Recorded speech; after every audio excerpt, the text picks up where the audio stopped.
কিন্তু যদি ৰহস্য আছে তেতিয়াহ'লে পোহৰলৈ আহিবই, আমি দৃঢ় বিশ্বাস।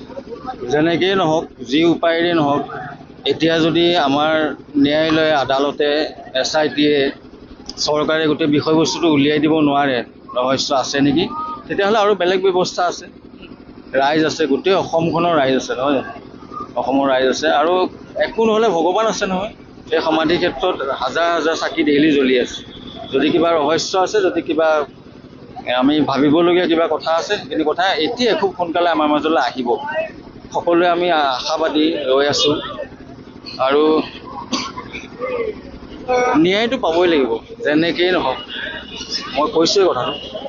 গতিকে জুবিন গাৰ্গ মানে এনেকুৱা নহয় যে কিবা এটা আদালতে কৈ দিলে সেইটো মানি ল'ব সকলোৱে, মানুহেতো মানি নল'ব। গতিকে ন্যায় পাবই, জুবিন গাৰ্গে ন্যায় পাবই। হয়তো দুদিন লেট হ'ব, দুদিন পিছত হ'ব, কিন্তু ন্যায় পাবই লাগিব। কি হৈছিলে ঘটনাটো আমি গম পাবই লাগিব। তাৰ কাৰণে আজি ৰেৱতী মোহন বৰঠাকুৰ ফাউণ্ডেশ্যন এটা ন্যায় যাত্ৰা আৰম্ভ কৰিছে।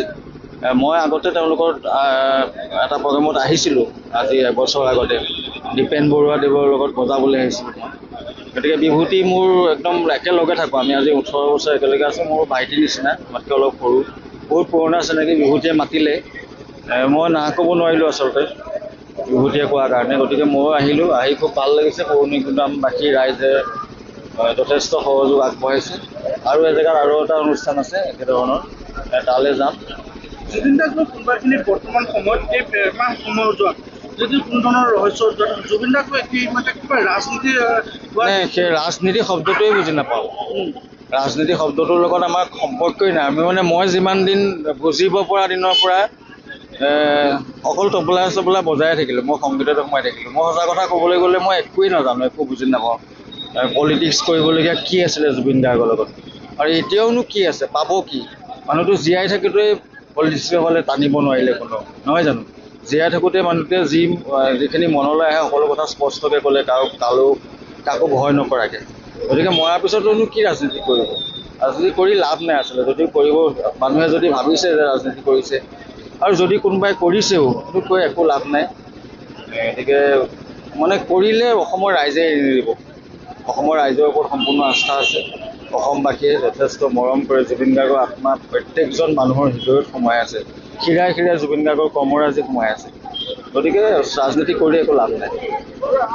তেওঁৰ পত্নীও যথেষ্ট এতিয়া আৱেগিক হয়, আৱেগিক কি কৰিব? একদম তেজবংশৰ মানুহ এটা গৈছে আৰু ঘূৰি আহিছে কফিনত সোমাই এটা বডি। গতিকে কোনেও মানি ল'ব পৰা নাই। আমাৰ এনেকুৱা লাগে ক'ৰবাত যেন মাতি দিব ওলাই পেলাই, ক'ৰবাত যেন ক'ব, সেই মই ধেমালিহে কৰিছিলোঁ, আহা কাইলৈ পৰা প্ৰগ্ৰেম কৰিব, এনেকুৱা লাগে। যদিও ফটোখনৰ তলত চাকি জ্বলাইছোঁ, ফুল দিছোঁ, কিন্তু চকুকেইটালৈ চাব নোৱাৰোঁ। চকুকেইটা চালাই হাহাকাৰ হৈ উঠে মনটোত। গতিকে আশাৰে বাট চাই আছোঁ মুঠতে। সিদ্ধাৰ্থ শৰ্মাটোৰ বিষয়ে কি ক'ব? তেওঁলোক যিহেতু জেলত আছে, আৰু এটা কথা বিশেষকৈ ক'ব লাগিব, যিজন ব্যক্তিৰ লগতে তেওঁলোকে ইমান কাম কৰিলে, যিজন ব্যক্তিক এটা ধোকাবাজ তেওঁলোকে কৰিলে। এইবিলাকতো কৈয়ে আছোঁ, একদম প্ৰথম দিনাখনৰ পৰা কৈয়ে আছোঁ যে ইমান মৰম কৰাৰ পিছত বহুত মৰম কৰিছিলে আচলতে। আমাৰ আচলতে মৰমৰে আৱৰি ৰাখিছিলে জুবিন গাৰ্গে, চব ক্ষেত্ৰতে, চব ফালৰ পৰা সাহস আছিলে আমাৰ। আৰু তেওঁলোককো একেধৰণে, অকল মোক বুলি নহয়, জুবিন গাৰ্গে মোক যিমান মৰম কৰে, নিজৰ ভনীয়েকক যিমান মৰম কৰে, ৰাস্তাৰ ভিক্ষাৰীটোকো সিমান মৰম কৰে।